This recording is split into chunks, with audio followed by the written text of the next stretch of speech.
Good evening all and welcome to another video on All Howdy Ale. It's Saturday night and it's the last Saturday of dry January 2024, and as I said last night, tonight's review is going to be a double header. The beer is from Frontaal Brewing and the beers even are these two. It is the Juice Punch 0.5 and we've got version 1 and version 2. Yeah, they're both non-alcoholic New England IPAs, and do they say anything different? No, they don't. So it says on the back of V1 and V2, ready for summer in a can. Ready for summer. Only one sip takes you on a tropical journey with many adventures, good times and big smiles. Sunglasses necessary. And yeah, what we're going to look for isn't any difference at all. The ingredients list is water, yeah, barley malt, wheat malt, spelt malt, oats, hops, and yeast. Yeah, there's nothing different. Your hops, are they different? Citra Mosaic and Sabro Cat 2. Citra Mosaic and Sabro Cat 2. Is it just a rebrew using ultimately the same stuff? Who knows? But what we will do is find out in a minute when we get them both out into a can, and out of the can rather, and into a glass, and see what we think of them. We're going to score them in exactly the same manner. It's not going to be like my blindfold taste test where I get to decide which I prefer. They're going to be scored in their own right. And then we'll consult the scoreboard of joy at the end, just to compare my reviews with the thoughts of others. So we're pouring V1, which is a slightly green colour, into my AF Beer Club glass. And the pour on this one is very pale. Very, very, very pale. Let's leave it at that. Straw coloured, slightly hazy, well carbonated, white head. Yeah, very clear. V2, I don't expect to be much different, but we're going to pour that one into my jump ship glass. Let's have a little looky-loo. So the pour, fundamentally the same by the looks of things. So, V2, V1, side by side. Oh, hello. No, there's a subtle difference. You might see it side by side. You might not. This one, V2, is slightly more hazy. Slightly, yeah. Yeah, ever so slightly more hazy is V2. But yeah, so let's have a whiff of both of them. V1, all juicy, super juicy. Tropical. It does smell really nice. There's a slight creaminess.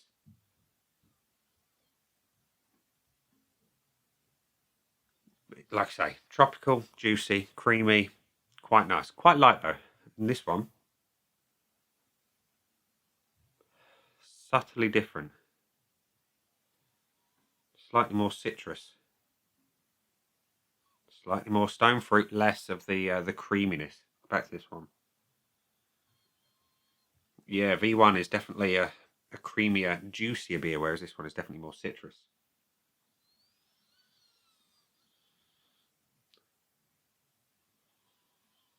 Yeah, yeah. So V2, it's more hazy. It's more stone fruity, whereas V1 is more creamy. Yeah, definitely more creamy on the nose. So we're going to go through V1 very briefly as the next bit. The body.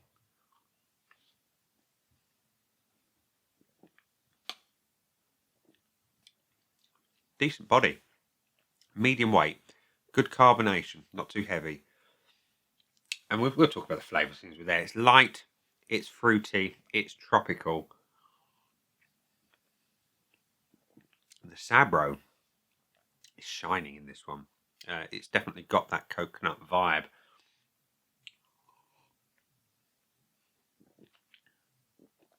Very, very pleasant. And the V2, is it going to be different? It smells different. Let's have a taste.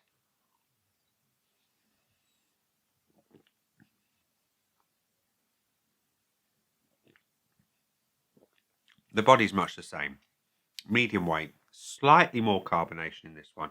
Not a lot. Really subtle difference.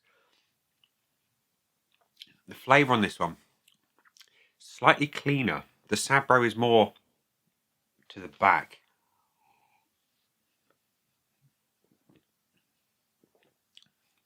And it's much more fruit orientated up front. You've got real peachiness. You've got nice bit of pineapple, little bit of mango. It is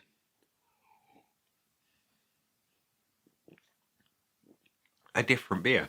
It's a very different flavour. Despite having the same ingredients list and same hops, it's obviously going to be a difference in the concentration of each hop overall. This one is definitely fruitier, whereas the V1 is definitely more creamy. It's really, really quite nice. And the finish. So on a NEIPA, I want it to be juicy, I want it to be long lasting, I want it to be hoppy, and I want it to be sweet. And V1,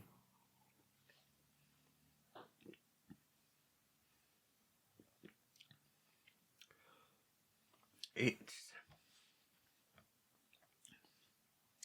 up front, it's a little bit lemon, and that coconut just kind of sits there and just does its thing. It's juicy, it's sweet. There's a subtle bitterness on there as well, and it's so subtle that if you blinked you'd miss it. But it's a very nice finish nonetheless. And V2, oh, I'm enjoying this.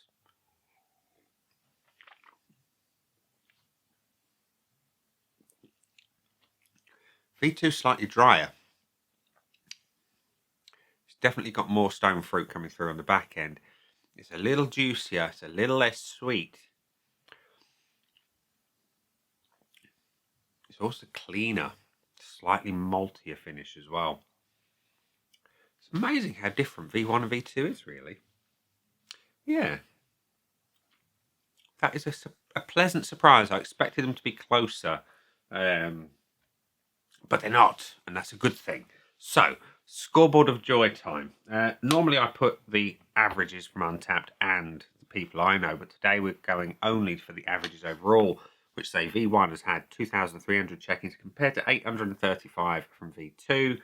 Slightly lower average on V1 at 329, slightly higher at 332 for V2. It swings and roundabouts, ladies and gents, boys and girls. They are equally well thought of, shall we say. Anyway, my scoreboard of joy. So we're going to go down and give them some points, starting with the visuals once more. So on a New England IPA, I am looking for a chock-load more haze than this, I must admit. But that said, it's a nice looking beer. The colour is perhaps a little paler than what I normally like. A good head on it though. Reasonable fridge haze. Could do with a bit more. I'm going to give it a 0.75 on V1. And V2, like I say, on the initial pour, it had a bit more haze to it. The colour was much the same, but the haze, the extra haze on V2, and it is subtle, just as a reminder, see, there's just a little bit more in this glass in my left hand. And I just think it's a little better. The colour, again, still could do with being deeper, darker. Head's equally glorious, though. I'm going to give it also the 0.75.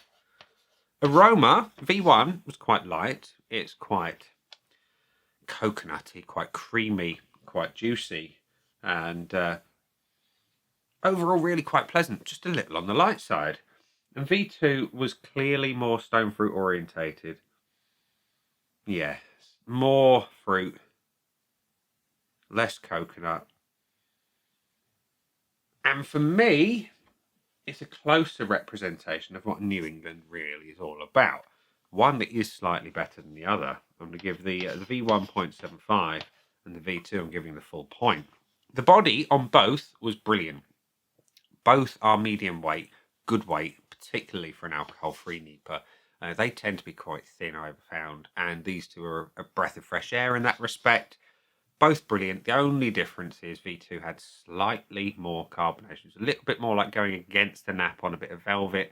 A little bit more spiky, but they're both brilliant, giving them both a point. The taste is the bit that really matters, and I like them both a lot. V1, creamy, coconutty. The Sabro is really doing the heavy lifting there in terms of the hop flavour, whereas here in V2, it's all about the fruit. And like I say, the Citra's doing a lot of heavy lifting. Mosaic, I was hoping for dankness, I must admit, and I tend to reserve dankness for more of a proper IPA, not New England IPA. I was hoping for it, but it wasn't there. That said, I like them both a lot. They are subtly different recipes, clearly, even though the hop profile is the same. There's obviously different concentrations of each hop in each brew. And which one you prefer? You know, it's anyone's guess. I like the Sabro a lot. It's a hop that a lot of people don't like. They tend to find it gives a soapy taste. For me, I like it a lot. I am torn, really. V2 is closer to a true NEIPA for me, and therefore it will have the full point. I like V1 a lot. I do love the Sabro representation there and how it's allowed to do the heavy lifting and it's allowed to shine. So do you know what? Yeah, I'm going to give it the full point anyway. I was umming and ahhing, but it's really quite good and deserves a full point. The finish on both beers, again, is different. V2 is dry. It's slightly juicier, slightly maltier. V1 is really quite nice. There's a subtle bitterness on the back end of it as well. I like them both a lot.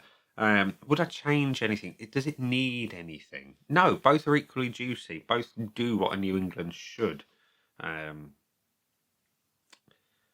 I think both are worthy of the point. So yeah, that's what they're going to have. So yeah, V1 has got 4.5 out of 5. V2 has got 4.75 out of 5 from me today. So neither of them can have the bonus points. So we'll give that a big fat X on there. Would I buy both of them again? Yeah, I would. I'd absolutely buy both of them again. So it's going to get 2 ticks.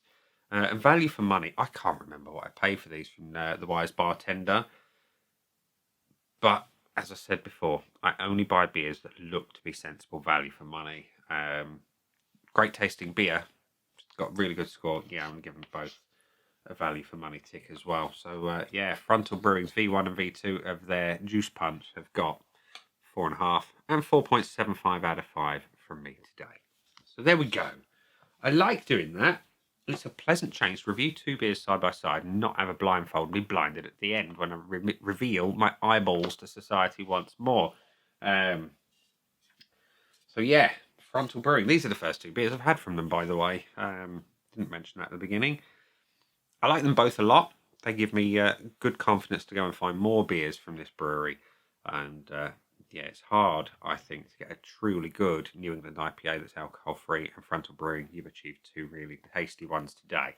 So yeah, we're going to leave it there and say, those have been the beers. I've been me. Those down there are the buttons. You know exactly what to do with them by now. You've got your like, comment, dislike, and subscribe. Choose any combination of them as you wish.